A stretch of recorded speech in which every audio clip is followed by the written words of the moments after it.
Sister क्या नाम है आपका? नितिका, कहाँ से हैं आप? होशियारपुर से। इस बहन की गवाही ये है कि पिछले 16 साल से इनके ऊपर दुष्ट आत्मा के अटैक होते थे, दबाव पड़ता था, दुष्ट आत्मा गलत संबंध बनाता था, इन्हें बहुत डर लगता था, हमेशा ही बहुत डरे डरे हमेशा ही रहते थे। और उन्हीं अटैक के कारण ये व्यभिचार में चले गए, गलत मूवीज़ देखते थे, बाहर गलत संबंध थे। ये चीज़ें इनकी लाइफ में डे बाय डे बढ़ती गई।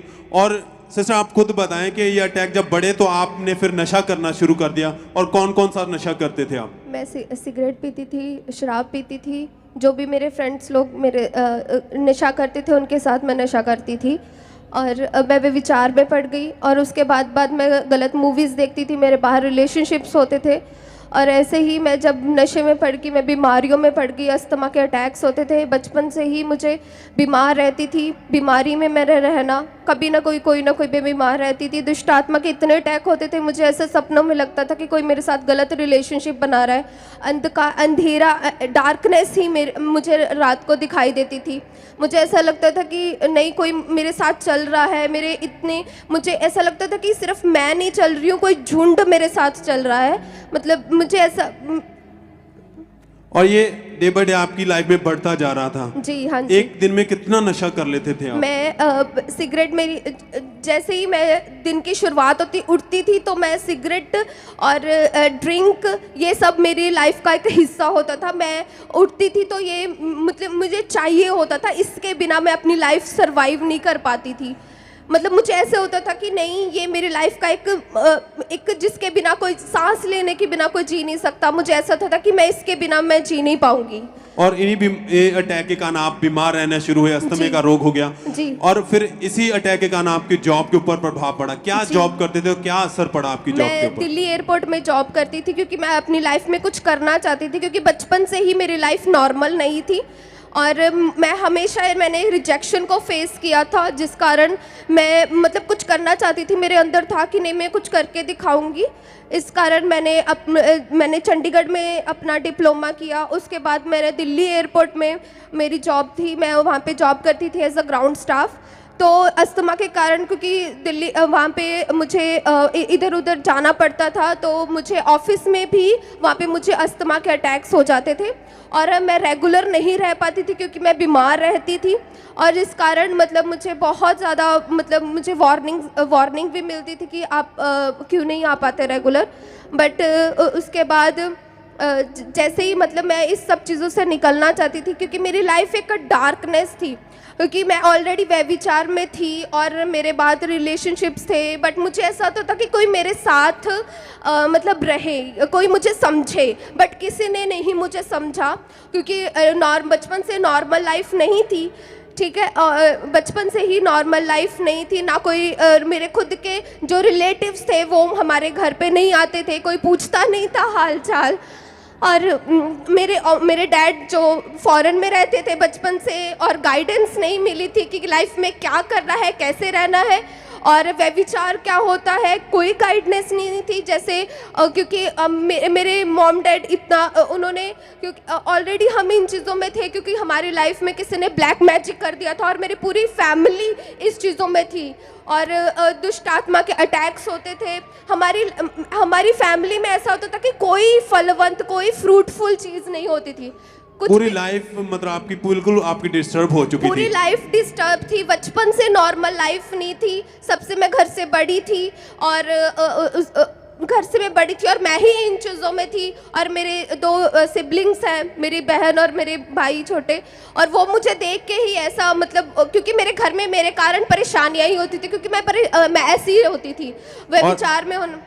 इस तरह आप बीमार रहने लगे? मैं बीमार रहती थी, हर बीमार इतने ज्यादा थे कि सांस इतनी ज्यादा चढ़ती थी कि आप बिल्कुल चल भी नहीं पाते थे। मैं चल नहीं पाती थी। जब मैं एकदम चलती, मेरी सांस मेरे चेस्ट में ऐसे ब्लॉकेज रहती थी, मुझे पंप यूज करना पड़ता था।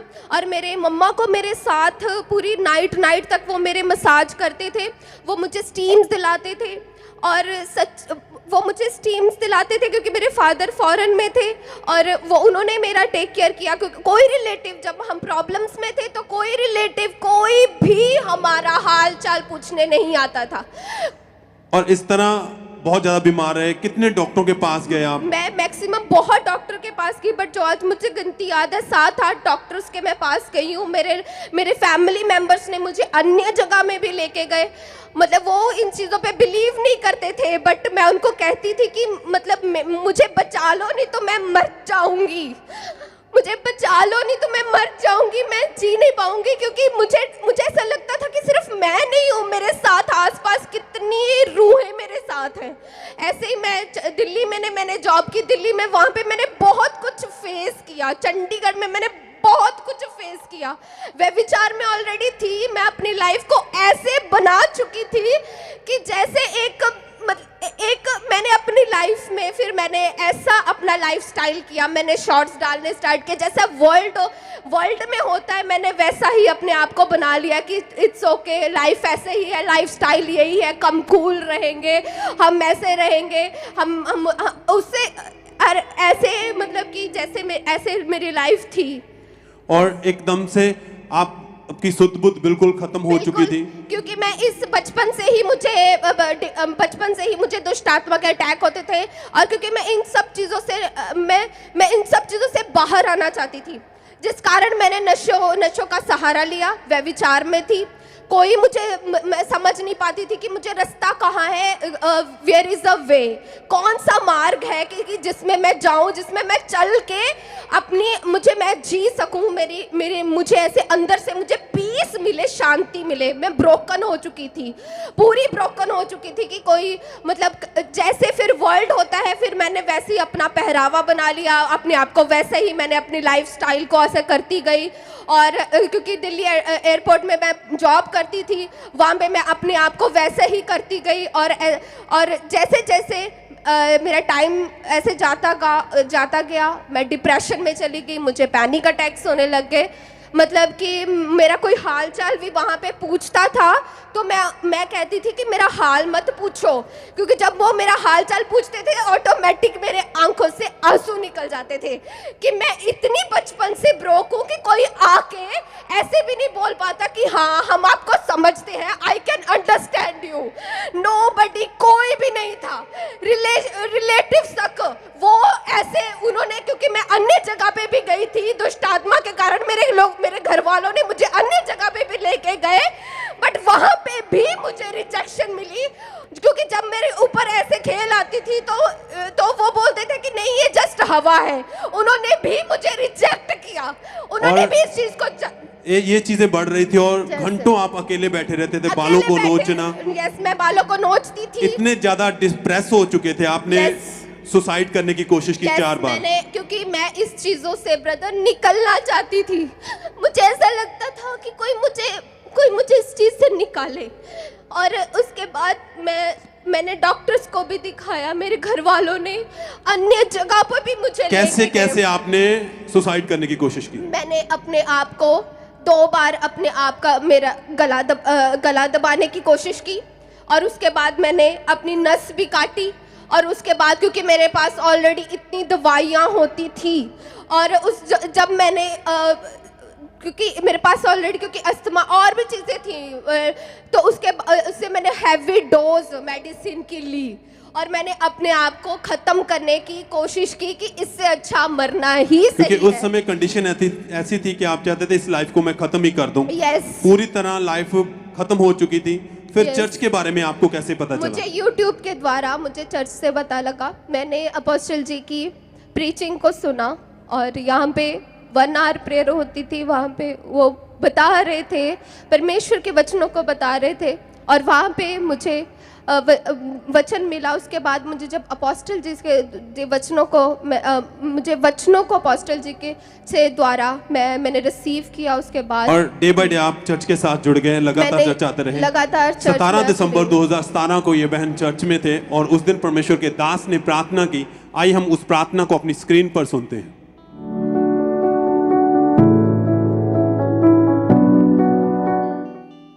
अपने हाथों को उठा, बोलो सर्वशक्तिमान परमेश्वर, हर एक शैतान दी साजिश मेरी सेहत के खिलाफ, मेरी लाइफ के खिलाफ, मेरे बच्चों के खिलाफ, हर एक जादू टूने दी आत्मा ਜਿਹੜੀ ਮੇਰੀ ਪ੍ਰੋਗਰੈਸ ਦੇ ਖਿਲਾਫ ਖੜੀ ਹੈ, ਮੈਨੂੰ ਚਮਕਣ ਤੋਂ ਰੋਕਦੀ ਹੈ।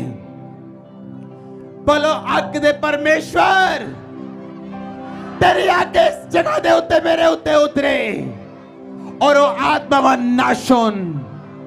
बोलो फायर, बोलो आग उतरे। और आप उस दिन चर्च में मौजूद थे जब जी। प्रार्थना हुई, क्या हुआ प्रार्थना को रिसीव करते मुझे समय? ऐसे लगा जैसे अपोस्टल जी ने फायर की, दुष्ट आत्मा को कमांड किया, जादू टोने को कमांड किया, मुझे मेरे अंदर से ऐसा लगा कोई जानवर निकल रहा है। सब तारीफ करें, परमेश्वर के नाम को महिमा दे सब जन, क्योंकि ये अद्भुत था। परमेश्वर जो विश्वास के साथ, ईमान के साथ उसकी हजूरी में आते हैं, खुदावंद उन्हें फ्री करते हैं। प्रार्थना को रिसीव किया, वर्ड को रिसीव करते समय आपको ऐसा लगा कि जैसे आपके अंदर से बहुत बड़ा कोई जानवर निकल रहा है मेरे अंदर से, और मुझे ऐसा लग रहा था कि कोई मेरे अंदर से मेरे को साफ कर रहा है, खींच के मेरे अंदर से कुछ निकाल रहा है, क्योंकि मैं उस व्यभिचार से मैं छूट नहीं पा रही थी। मुझे ऐसा लगता था कि कोई मुझे इस चीज से छुड़ा दे। पर जैसे ही मैं यहाँ पे अंकुर मिनिस्ट्रीज के द्वारा मैंने परमेश्वर को जाना, यीशु मसीह को जाना, मुझे अनंत जीवन मिला। मैं व्यभिचार से छूटी, नशों से मैं आजाद हुई। मेरे अंदर से एक जानवर निकला जो मुझे व्यभिचार करवाता था, जो मुझे नशे करवाता था। और उसी दिन वोमिटिंग आई, बॉडी एकदम से हल्की हो गई आपकी। बॉडी हल्की हो गई, मुझे ऐसे लगा कि परमेश्वर के ब्लड से मैं कवर हो गई हूँ, परमेश्वर के होली फायर से मैं कवर हो गई हूँ। और मुझे मेरी लाइफ को ऐसे मैं चलती गई और ऐसे और जब मैं दिल्ली भी होती थी फिर भी मैं YouTube के द्वारा मैंने सुनना, और जब यहाँ पे भी आती थी, अपने होम टाउन में भी आती थी, तब भी मैंने यहाँ पे आना। मैंने उसके बाद मैं सच बता रही हूँ, यीशु सब तारीफ करें, खड़े हो जाए अपने अपनी जगह पर सब परमेश्वर की महिमा के लिए। हाथों को उठाएं, होठों को खोलें, जय जयकार करते हुए परमेश्वर के नाम को महिमा दे सब जन। Thank you Jesus, thank you Jesus, क्योंकि वो अद्भुत है। आपकी जिंदगी कैसी भी क्यों ना हो, उसने वायदा किया है, मैं अपने ब्लड से धोके तुझे साफ करूंगा, बर्फ के माने सफेद। इनके जीवन बिल्कुल खराब हो चुका था, पाप में था, पूरी तरह टूट चुके थे। पर जब खुदा की हजूरी में प्रार्थना को ग्रहण किया, परमेश्वर ने छुआ, जिंदगी को बदल के रख दिया खुदा ने। और आपने उस दिन के बाद परमेश्वर को अपना जीवन दे दिया। यस, मैंने अपना परमेश्वर को जीवन दे दिया, मैंने बैप्टिज्म ले लिया, और मुझे पता चला कि परमेश्वर क्या है, यीशु मसीह क्या है। और जब मैंने अपोस्टल जी के द्वारा वचनों को सुना, और जब मुझे उनकी कुर्बानी के बारे में पता चला, मुझे ऐसा लगा कि सच में कोई मेरे पापी के कारण कोई मर सकता है क्या? उस तारीफ करें, खाने से मुझे शिफा मिल सकती है क्या? सच में उसका लहू मुझे आजाद कर सकता है? सच में उसके लहू ने मुझे आजाद किया है, क्योंकि सच है ये वचन कहता है, उसने अपने आप को हमारे लिए दे दिया, उसने अपनी जान दे के हमारी जान की कीमत अदा की है। वो जिंदगी देने वाला खुदा है।